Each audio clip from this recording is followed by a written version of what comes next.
The reason why I decide to talk about these things on my platform is because in holding women accountable, this is still the same aspect. This is still showing certain ways that a lot of women are still never satisfied. You can bring them water from the moon and they'll say it wasn't cold enough. Before I get into my next guest, to continue a conversation we had this morning on ESPN's First Take, I just wanted to express my thoughts about the news that Caitlin Clark was being left off of Team USA, the Olympic team, as a rookie. I was on the record this morning saying this was an idiotic decision by Team USA. I just want the world to know I haven't changed my mind one damn bit. I think it was idiocy, personally. I want to make sure that everybody understands what I'm saying. From a basketball standpoint, I'm not talking about that at all. Every single player that's on Team USA deserved to be there ahead of Caitlin Clark. Without question. Without question. Every single person that's on that roster. We all know A'ja Wilson is the one in the league. She's the standard, okay? We know that. We understand that everybody that's on this team has deserved it. Their play has warranted it. They've played better than Caitlin Clark thus far. I get all of that. I'm not thinking about basketball. I'm thinking purely about marketing. I'm thinking about the fact that the WNBA swears they want to elevate its brand, that women's basketball obviously deserves a higher profile. They've been lamenting the fact that they haven't gotten the shine that they so richly deserved and has worked diligently for decades. The WNBA is entering its 28th season, for crying out loud. They've never gotten the hype that they've received over the last month or so since Caitlin Clark has arrived on the scene. Record ratings, record revenue, everything that you could think, record attendance, everything. They've never had it before. Knowing that, and knowing what a global platform the Olympics provides and what that could ultimately do for the WNBA if you had her participating, I think they missed the boat on passing that up. All right, guys, it's your girl Rivah. Of course, I'm back again with another video, and I wanted to come in and talk about this, give you guys my opinion on everything that is going on with Caitlin Clark being omitted from the Team USA Olympic basketball team.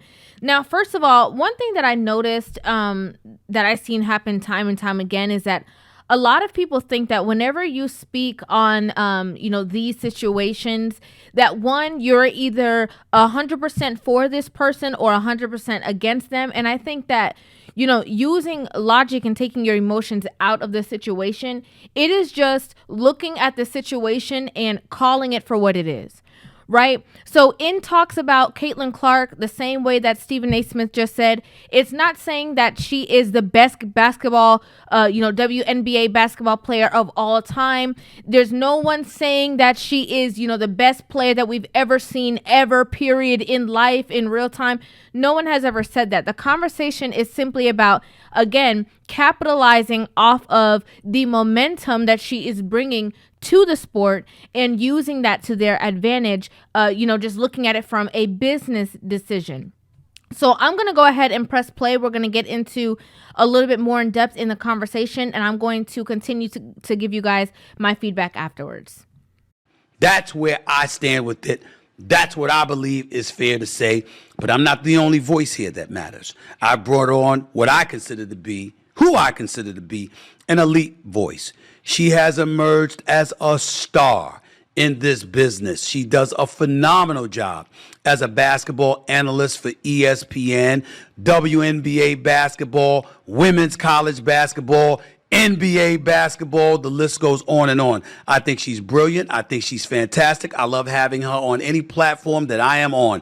I am talking about the one and only Andrea Carter, former college basketball player at the University of Tennessee, by the way. What's going on, Andrea? How you doing? How's everything? What's up, Stephen A? First of all, always happy to chat with you. Always happy to break it down, to get into it. Let me just start by saying this. I am a fan of Caitlin Clark. I have a cereal box with her face on it by my door. I got into an argument with you about her GOAT status. And this has nothing to do with how I feel about Caitlin. From the basketball perspective, you already said it. I said it all morning. There's not a basketball reason for Caitlin to be on this team. She did not participate in any camps. She could not participate in any qualifying tournaments. These players on this roster have been working for this opportunity since 2022. Let's just go ahead and make that very, very clear. Multiple players on this roster, they've played with each other. They have played together. And I've also heard people talking about the first notion that USA is going to win anyway. Why not just give Caitlin Clark a spot? Spots 11, 12, spot 10 on that roster, those spots matter in terms of chemistry, in terms of continuity, in terms of familiarity. The Olympics is a tall task.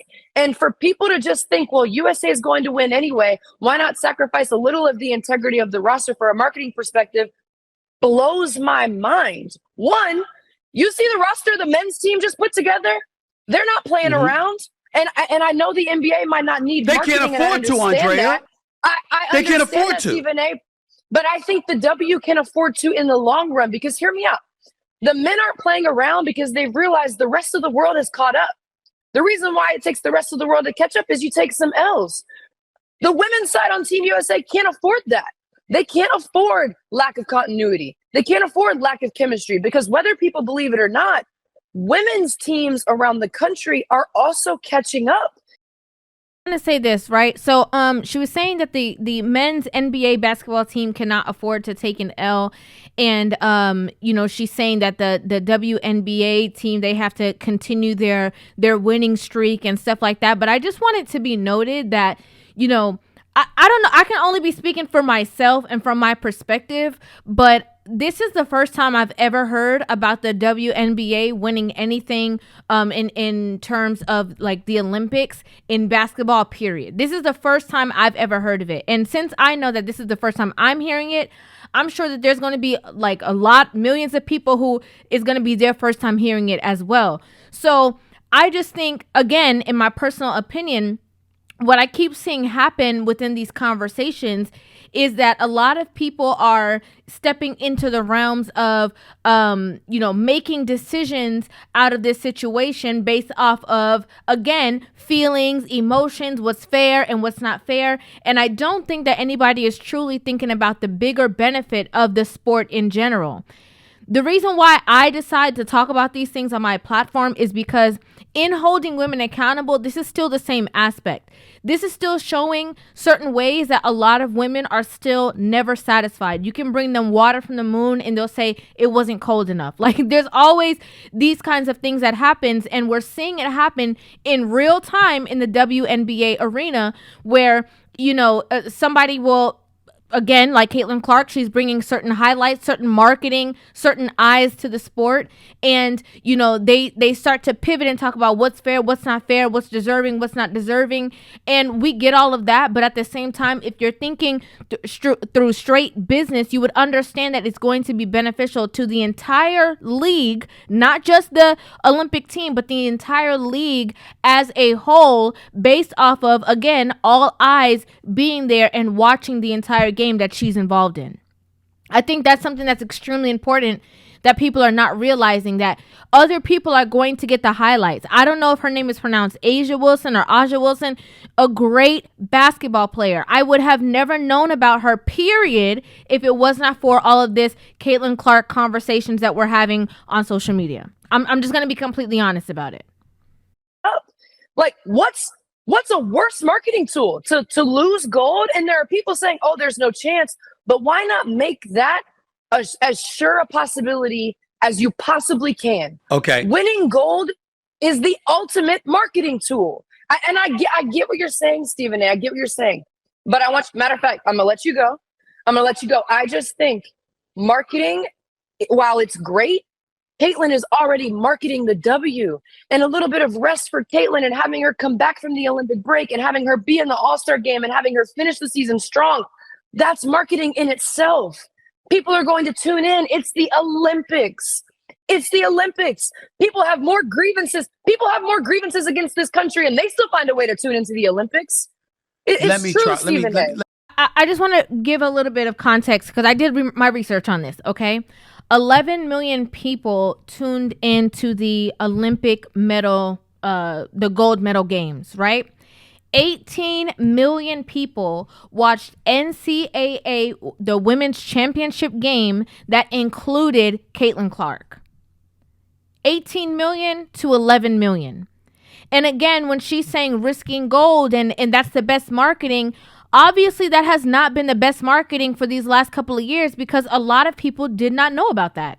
Until she brought it up, the only people who would know that the women's WNBA team has won, gold for however many years is people who have been watching the WNBA, the people who are very in tune with the sport, right? Which we've seen grow exponentially now because of Caitlin Clark and all of the attention that it brings. So it's going to be a huge difference. It would be a huge difference if she was on the team this year based off of, again, the visibility. It's not about emotions. It's not about feelings. It's not about, oh, what's fair? That's not fair. These people deserve it. That person deserves it. She didn't get to do this. It's about, again, capitalizing off of the opportunity and bringing more eyes to the sport. This is about women, quote unquote, supporting women. I don't see it.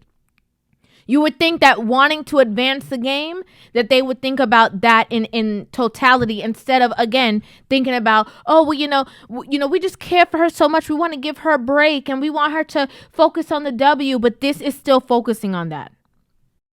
Let me interject. Let me interject here, Andrea. Okay, so let's go down this roster, okay? Asia Wilson, Brianna Stewart, Sabrina Ionescu, Kelsey Plum, Jewel Lloyd, Brittany Griner, Diana Taurasi, Chelsea Gray, Alyssa Thomas, Nafisa Kaale, Jackie Young, and Kalia Copper. All right, let me ask you this question. One of those players come off because of Caitlin Clark. You telling me Team USA gonna lose? Who? Stephen A. Just one. Any one of them. Do you want to know? You telling me Team USA gonna lose? No. Stephen A., I hear you, but listen, just hear me out for a second on this. Because who are you taking off the roster? Because let's just think from I don't know. Perspective. I have no clue. You're not gonna take a post off. You're gonna take the 2021 WNBA Finals MVP off that list. That's Kalia Copper, and two of her teammates are on that team. You're gonna take Jackie Young, Kelsey. You're gonna take Jackie Young or Kelsey Plum off that list. They're the most dynamic duo, one of the most dynamic duos in basketball, and they're Asia Wilson's teammates. Those three plus Chelsea Gray, which we don't know Chelsea Gray's status, and I get that, but we can't make assumptions on Chelsea Gray until we see Chelsea Gray. Period. Because Chelsea Gray is the greatest point guard that the W has seen. So if she's saying she's But she hasn't played all year due to injury. She hasn't played all year due to injury, right? We don't know what her individual workouts look like. We don't know what she's been doing. I think this is a little bit of hypocrisy, right? Right here, what she's saying, just in my personal opinion, I think this is a little bit of hypocrisy. And I'm going to tell you guys why. Because you're speaking hypothetically that somebody who has not played the entire time due to an injury, you're willing to risk that player going into the game and cause possibly being able, having to sit on the bench or whatever the case is because of that injury and because of her not being as well within the sport. But then you're also saying that you can't risk Caitlin Clark coming in to play the game, although it will bring a lot of eyes and attention, all these things, because you hypothetically don't know what she's going to do on the court within the game. So I think that's a little bit of contradictory. And I want to say this, just for the sport of basketball as a whole, for real players who really play the game, for people who are really in tune with all sports and everything, I don't want to act like I'm ignorant to understanding why it is that somebody like her who's played basketball or other basketball players would say, you have to go through the training camps. You have to earn your spot. We have to see everything that you're made of. You have to prove to us that you would be capable and able to be able to do these things. I completely understand that. But I also believe that there are ways that if they wanted somebody to be on that team, that they would be working with them to make sure that they are ready and bring them to the game. The same thing that they just said that they're doing with the player who has been on the bench the whole season, right? She's doing her due diligence to make sure that she can show up for the Olympic game. This is the same thing that they could put that same effort into Caitlin Clark, working on and being the best that she could be and do that in the same capacity. We have no idea. We can't say that. She's attended camp. So we can't speak to that. Now, if Chelsea Gray comes out and she can't move and she can't walk and whatever, then maybe people can have some grievances and that's fine, but we're speaking too soon. We're speaking on things that we don't know. I don't know what Chelsea Gray has been doing on the court. Nobody does. So there's that. I also want you to think about this, Stephen A. While Caitlin has been an incredible marketing tool for the W, what we have seen this season already is that anything that looks like a slight against Caitlin has been taken as a slight against Caitlin. So think about this. Just picture it for me for a second. Just think. And this is what these are Caitlin's own words. No disappointment. It gives me something to work for. It's a dream. One day I can be there. Caitlin handled this quote perfectly, just like Caitlin has handled a multitude of quotes perfectly. Caitlin, in my opinion, has said a ton of the right things. And at times, Stephen A., it still hasn't mattered what Caitlin has said. Caitlin herself came out and said this was a physical league and this is what she expected. And what were we? But hear me out, Stephen A. Imagine this. A picture is taken at the Olympics in Paris. The team is standing together. Caitlin got caught talking to somebody and she's on the outside of the little team group. That picture is going to be taken. And what's the headline going to be? What's the headline going to be at the Olympics if that picture is taken? Caitlin Clark left out of the team meeting. Caitlin Clark standing on the side. I think that taking her out of the game because of a hypothetical problem that it may ensue because of headlines and this and that are all hypothetical things is a point that I don't. It's a little bit foolish to me. I'm not gonna lie. It's a little bit foolish because, in my personal opinion, again, you're saying that, oh, well, she might be left out. Well, is she going to? Is that what the problem is? Is the problem that they are going to, make her feel a certain way because they're not going to accept her and bring her and embrace her in the game because of how they truly feel about the situation? Because you're talking about the way that it could come across or the way that things may seem, but how come the conversation never goes to the way that she's actually being treated, the things that Diana Taurasi actually said about her? Like, there are things that have actually been stated, and so it's not like people are just picking up little things that happened and making a big thing out of nothing. When she signed that the $1 million deal with Nike, there was a lot of people who spoke out about it and were saying things, and it came across like a lot of jealousy. When the situation happened with Kennedy Carter and she pushed her, and there was no ball in her hand, it was not a basketball play. Of course, people are going to have very strong opinions about it because, again, it was not a basketball play. But when it comes to little things, there's a lot of things that happen on the court, in my personal opinion, that I feel like people do not make a big deal about when it comes to Caitlin Clark or overemphasize.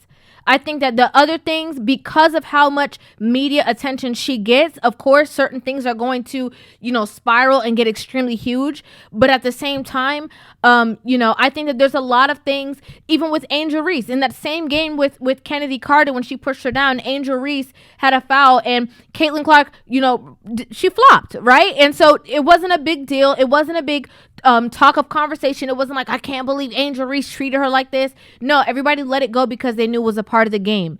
People are only talking about the things that are not a part of the game and that are tied to things like jealousy or envy in that magnitude. Caitlin Clark not embraced by Team USA. I'm just saying, when Caitlin has no familiarity with these players, no familiarity with the coach, no chemistry with anybody, why put her in that situation when people are going to be looking for the negative? Andrea, you are such a fantastic basketball analyst. I can't believe how lost you are on this subject. Nobody, listen to me now. No, listen to me. Nobody is saying from a basketball perspective that Caitlin Clark belongs on this team ahead of any of these players. We all know she does not. What we're saying is, and nobody has brought up her feelings or of disappointment. We don't care in the grand scheme of things. Stuff happens. Like I told you on First Take this morning, Isaiah Thomas to me, that's the biggest crime. Isaiah Thomas not being on the original Dream Team. We all know this. But what I am saying, Christian Laettner was on the Dream Team ahead of Shaquille O'Neal and Alonzo Mourning. There's a lot to debate about in regards to people who have been snubbed and people who have been chosen. What I am saying to you is that women's basketball and recognition for the great work that women have done to promote the sport has spent a vast majority of the past 2+ decades falling on deaf ears because people did not care. You now have somebody that has the world transfixed on the sport to a point where, regardless of what she's lacking compared to the others, the eyeballs are following her. And as a result, she's elevating the brand. By elevating the brand, everyone stands to benefit. Why would you pass up an international stage to promote your sport just because you want things completely done on its merit, when the merits don't necessarily get you paid because it doesn't get you the cachet and the recognition they undoubtedly, richly have deserved forever? I wholeheartedly agree. Okay. I 100% agree with everything that he's saying. It's about just what makes sense. And I want to say a couple things that I know that people probably won't like, but again, I'm just giving you guys my unfiltered opinion, and telling you guys my actual thoughts on this situation. First thing that I want to say is that, I do feel that as Black people, we feel that, basketball is our sport. Right. And it would not be crazy to think so. It would not be, weird for anybody to have that idea based off of the best players in basketball being from our community. I mean, there's nothing wrong with having that ideology and holding it close to your heart because of how good we have been within the sport. I mean, I can go down the list of names. It's we don't even need to. We all know who we know. Right. And I completely understand that. However, I do feel that if it was Angel Reese that got the Nike deal, if it was Angel Reese that had all the eyes and all the attention, I do, and somehow, in my personal opinion, feel that a lot of the conversations would be swaying in a different way. There would be a lot more support. There would be a lot more, there wouldn't even, in my personal opinion, right, that there wouldn't even be talks about this whole thing with her going to the Olympics. I think that it would just kind of be like a sure thing. Everybody would be quicker to embrace and quicker to support the situation. But because of the fact that she is white, it does look a little different, and people are, again, conflating the two. They're getting their emotions into it. They're looking at it as a race factor instead of actually looking at, again, the potential of what it is going to do or what it has already done for the WNBA. And I think it's, again, they all said that they're all focused on the game and they're focused on the sport and they're focused on the betterment of the sport. I just personally don't agree. I think there's a lot of emotions that are coming in and are causing a problem with, just allowing that situation to do positively what it could do for the WNBA as a whole. That's number one. Number two, I also feel like if it was like, another country, right? Or let's just use David Beckham, for example. David Beckham played, for England or whatever the case is. And, he probably was bringing all these eyes and attention. And maybe he is going to I'm just using this for an example, going to the Olympic game or whatever the case is. They would undoubtedly support him and put him on the team because it just makes logical sense.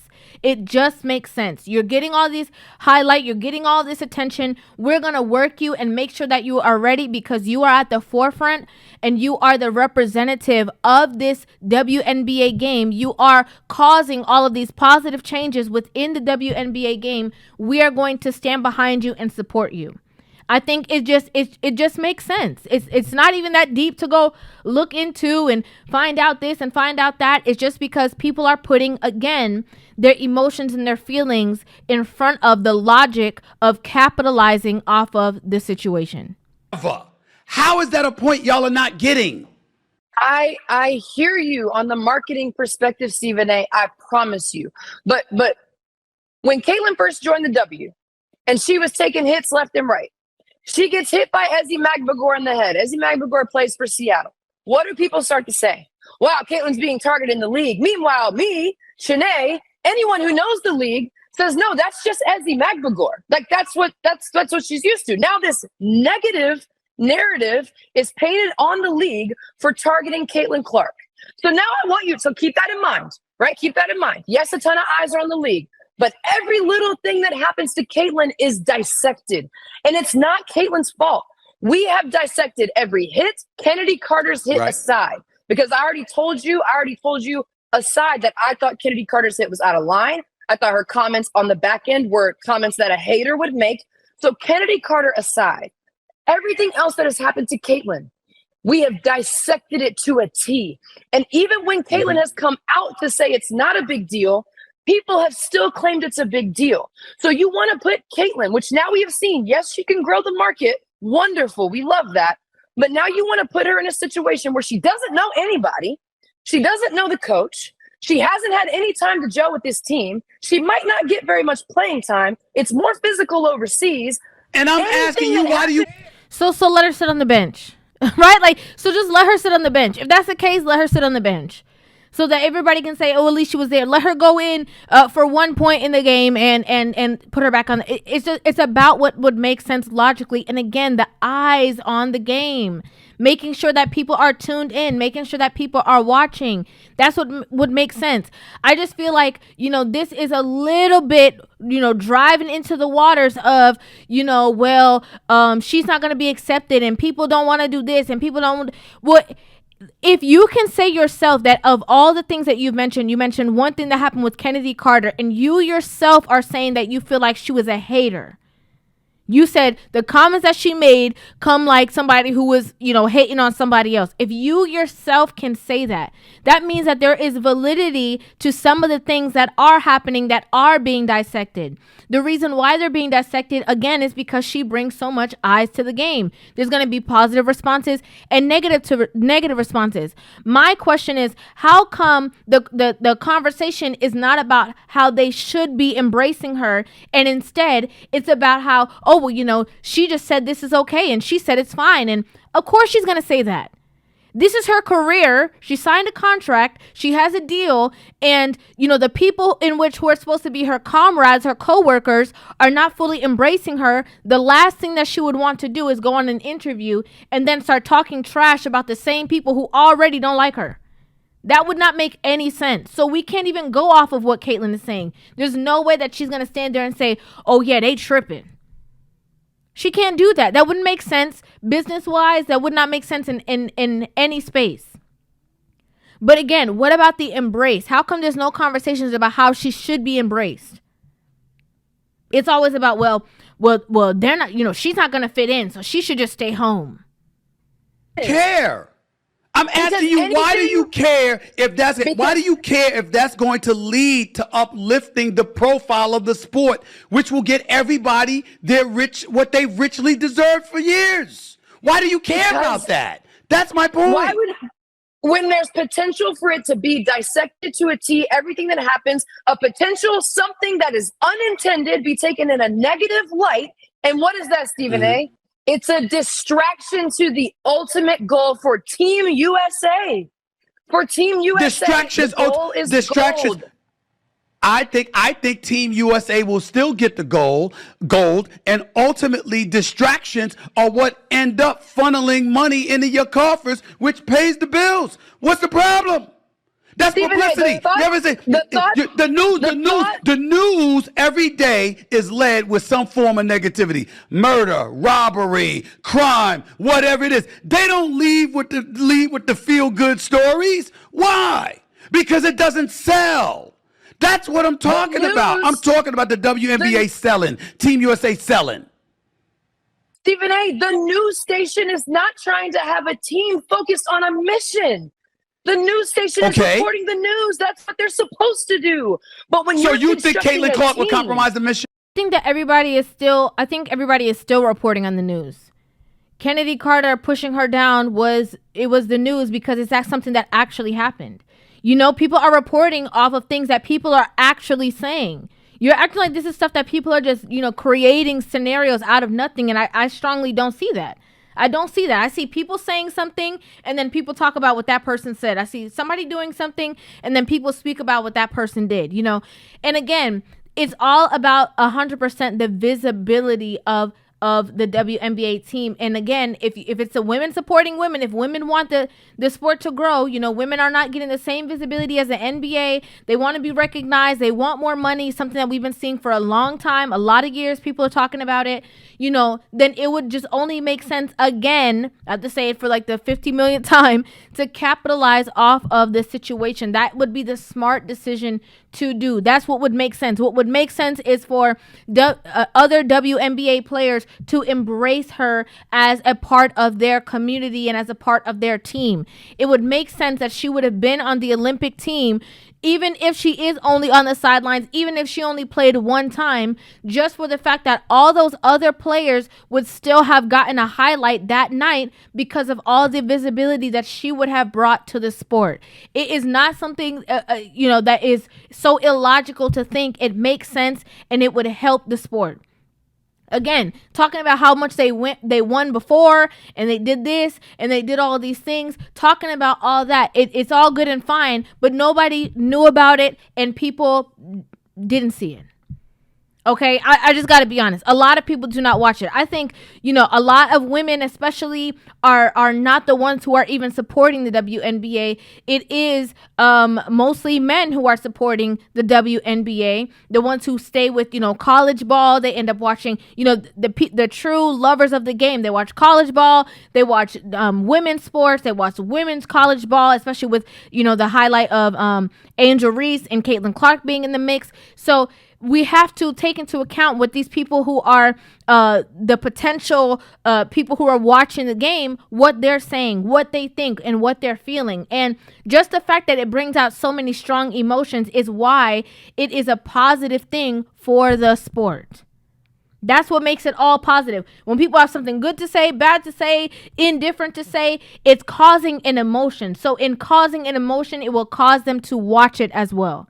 And that's also a part of marketing. I'd like to know what you guys think about this in the comment section down below. I would love to hear you guys' thoughts and opinions on this whole entire conversation. Make sure you guys hit that subscribe button and give this video a thumbs up. And I will see you guys in the next one. Love you.